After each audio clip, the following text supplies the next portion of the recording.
En el mundo de hoy, sobre todo el digital, construir una buena reputación, puede tomar años, pero destruirla, a veces solo toma unos segundos, y ese es justo el caso de Novaventa. Una historia que empezó como un caso de éxito y terminó, bueno, como una advertencia para todos. Una lección sobre cómo la negligencia puede costar muchísimo más que dinero. Así que vamos a desglosar qué fue lo que pasó. Y esta frase creo que resume perfectamente toda esta historia. Hablamos de ese activo que es, sin duda, el más valioso para cualquier empresa, la confianza del cliente. Y vaya que el caso Novaventa nos dejó una lección bastante amarga sobre lo fácil, lo increíblemente fácil que puede ser perderla por completo. Ok, pero a ver, para entender la magnitud de la caída, primero tenemos que entender qué tan alto habían llegado. Porque, ojo, antes de todo este escándalo, Novaventa no era una empresa más del montón. No, para nada. Era un verdadero gigante, un modelo a seguir en innovación en Colombia. Su historia arranca por allá en el año 2000, y no nacieron de la nada, Formaban parte del exitosísimo grupo Nutresa, y desde ahí, durante 2 décadas, su crecimiento fue imparable. Se expandieron por todo el país y para la década de 2020 ya eran líderes, pero líderes indiscutibles del mercado. ¿Y cuál era la clave de su éxito? Pues tenían una estrategia que, la verdad, era brillante. Un modelo de doble canal.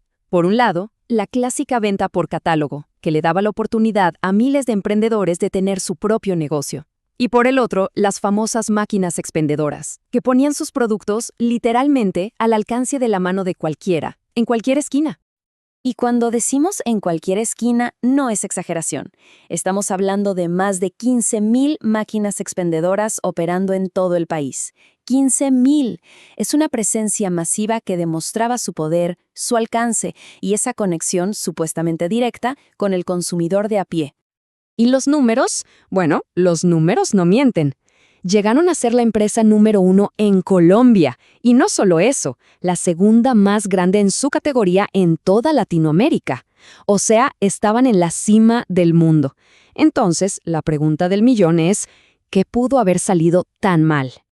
Bueno, pues aquí es donde la historia da un giro bastante oscuro. Porque parece que todo ese éxito masivo vino con un efecto secundario fatal, una desconexión total con sus clientes. Y ahí es donde empezó la verdadera crisis. Más de 2.600 quejas. Pensemos en esa cifra por un momento. No es solo una estadística fría, es el grito de frustración de miles y miles de personas. La cosa se puso tan grave que la Superintendencia de Industria y Comercio, la SIC, tuvo que intervenir. Ya no se podía ignorar la avalancha de denuncias.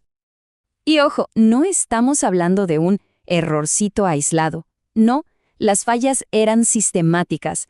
Por un lado, tenías las máquinas que se tragaban el dinero y no te daban ni el producto ni el reembolso. Luego, publicidad que resultaba ser engañosa, que omitía las letras chiquitas. Y para colmo, su página web, sin información legal básica o un simple teléfono de contacto. Era literalmente la tormenta perfecta. Imaginen la escena y la frustración. Pagas por algo, la máquina se come tu dinero y en lugar de una solución rápida, te topas con un muro.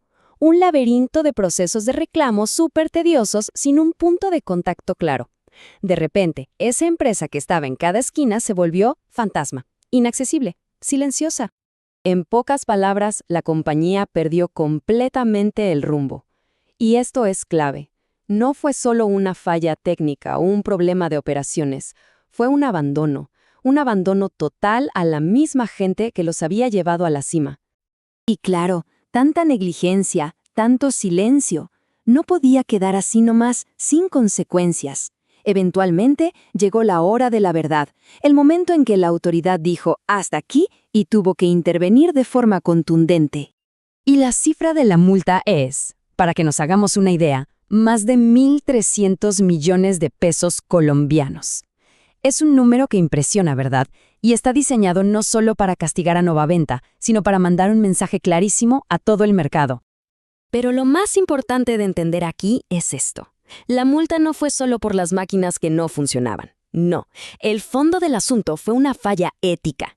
La SIC determinó que la compañía, en esencia, había sido deshonesta.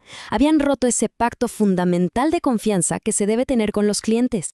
Y todo esto nos lleva a una reflexión final, porque el caso Novaventa no es solo la historia de una empresa, es en realidad el reflejo de un problema mucho, mucho más grande.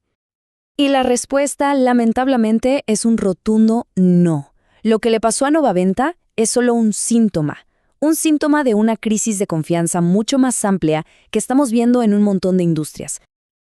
Piénsenlo, solo hay que darse una vuelta por redes sociales para ver el patrón. Clientes quejándose de empresas de envíos, de servicios de telefonía, de bancos. Es una sensación generalizada de que las grandes corporaciones simplemente te ignoran. Y aquí es donde se ve la desconexión total. Por un lado, lo que un consumidor espera. Honestidad, buen servicio, transparencia. Simple, ¿no? Pero por el otro lado, la realidad que muchos viven. Negligencia, silencio, a veces hasta engaño. La brecha entre una cosa y la otra es enorme. Entonces, ¿cuál es la lección final de toda esta historia? Que en la era de la comunicación instantánea, una multa, por más grande que sea, se puede pagar, pero una reputación hecha a pedazos, eso es casi imposible de recuperar. El verdadero costo de la negligencia no son los millones de pesos, es la pérdida, a veces irreversible, de la confianza.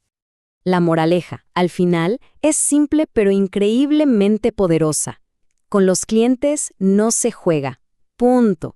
Porque al final del día, cualquier negocio, por más grande o innovador que sea, se viene abajo si se olvida de esta regla de oro. Y vaya que Novaventa aprendió esa lección, pero de la manera más dura posible.